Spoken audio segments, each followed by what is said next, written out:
फतेहपुर में एक दिवसीय दौरे पर पहुंचे राष्ट्रीय अध्यक्ष चौधरी राकेश टिकैत ने भाजपा सरकार पर कड़ा हमला बोला। उन्होंने कहा कि भाजपा का 30 साल का प्लान है जिसमें किसानों की फसल न बिके, बिजली के बिल महंगे हों और किसान कर्ज में डूबे रहें। टिकैत ने आरोप लगाया कि भाजपा सरकार की नीतियों से किसानों का शोषण हो रहा है और छोटे किसानों को सम्मान निधि का लाभ नहीं मिल रहा है, जबकि उनकी फसल MSP से कम रेट पर बिक रही है। उन्होंने किसानों पर दर्ज मुकदमों के मुद्दे पर भी बात की और कहा कि कुछ राज्यों में मुकदमे वापस हुए हैं, लेकिन उत्तर प्रदेश में अभी तक कोई कार्रवाई नहीं हुई। 2024 लोकसभा चुनाव को लेकर टिकैत ने कहा कि लोकतंत्र अब खतरे में है और विपक्षी दलों को एकजुट होकर चुनाव लड़ने की जरूरत है, क्योंकि अलग अलग चुनाव लड़ने से एक दूसरे का नुकसान होगा। फतेहपुर से गोलू पुरवार की रिपोर्ट। पंजाब में बड़ा आंदोलन चल रहा है और आमरण अनशन पर किसान बैठे MSP पर गारंटी कानून बनाने की मांग कर रहे हैं, कैसे देखते हैं? वो एक बड़ा इशू है पूरे देश का। MSP गारंटी कानून देश में लागू होना चाहिए।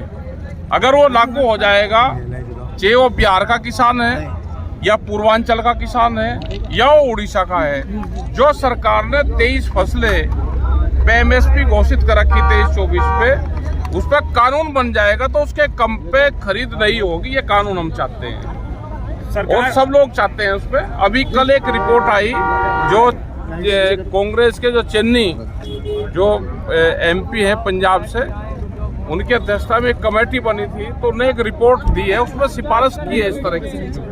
लेकिन सुप्रीम कोर्ट ने जो कमेटी बनाई थी उसको मानने से उन्होंने इनकार कर दिया, अनशन जारी है। सुप्रीम कोर्ट की कोई कमेटी उस तरह की थी नहीं। वो था कि फसलें और पैदावार गारंटी कानून के लिए कमेटी बनाने की जरूरत ही नहीं है। MSP गारंटी कानून तो हाउस में पास होगा और उसके बाद में वो कमेटी को कैसे क्रियान्वित होना, उस पर कमेटी बनी। आप लोगों ने भी अनशन किया था, फिर किसानों को बार बार अनशन करने पर क्यों मजबूर होना? देखो ये देश जो है ये पूंजीपतियों का देश हो रहा है। यहाँ पे पूंजीपतियों को कैसे लाभ होगा उसकी रणनीति बनाई जाती है। किसान को फसलों के दाम कम मिले, उनकी जमीनें जभी तो बिकेगी। जब दाम कम होंगे वो अपनी जमीन बेच के गुजारा करेगा, उस पर कर्जा बढ़ेगा। ये सरकार की पॉलिसी है। आपके नजदीक पूरा बिहार है, वहाँ पे बाजार समिति जो मंडी है वो बिल्कुल खत्म कर दी। बहुत सस्ते में वहाँ की धान की खरीद होती है, मक्का की खरीद होती है, ये सब खरीद वहाँ से होती है। करीब 1 लाख करोड़ रुपए का अकेला बिहार को नुकसान है MSP से कम पे बेचने पे। अभी फर्टिलाइजर नहीं दे रहे, उसकी कीमतें बढ़ा दी, वेट उसका कम कर दिया। तो ये सारी चीजें ये हैं कि DAP नहीं मिली, अभी यूरिया नहीं मिलेगा।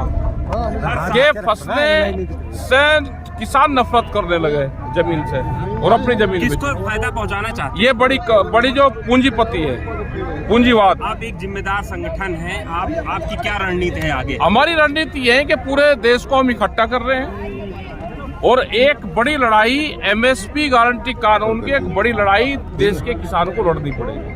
अपनी जमीन, फसल और नस्ल बचाने के लिए आंदोलन करने पड़ेंगे। सरकार की अगर बात करें, सरकार लगातार कह रही है कि किसानों की बात सुन रहे हैं, खुद को किसान हितैषी बताती है। झूठ बोलती है सरकार। 22 जनवरी 2021 के बाद में हमारी कोई सरकार से बातचीत नहीं हुई। सरकार झूठ बोलती है। नहीं, और जैसे उत्तर प्रदेश में बिजली को प्राइवेट करने जा रहे हैं, तो बिजली कर्मचारी भी दुखी है, पूरा किसान और आवाम भी दुखी है उससे।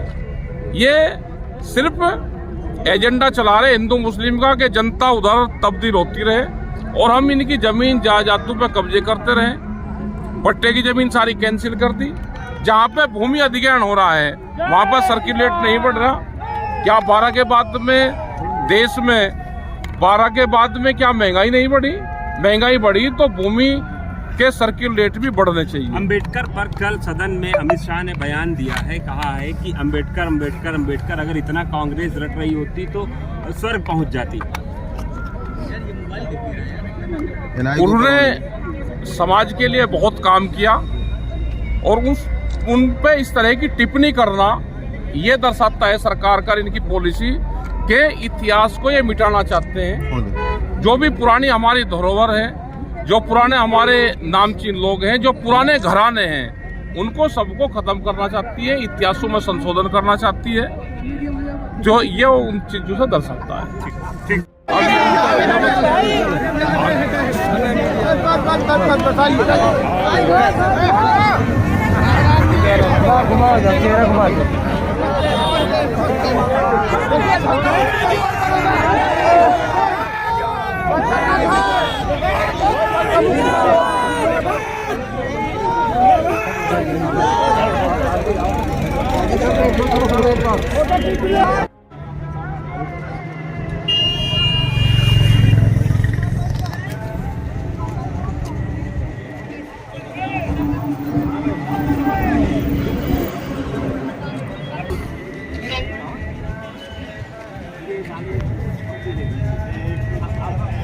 अब उल्टा सीधा बोलो तो मैंने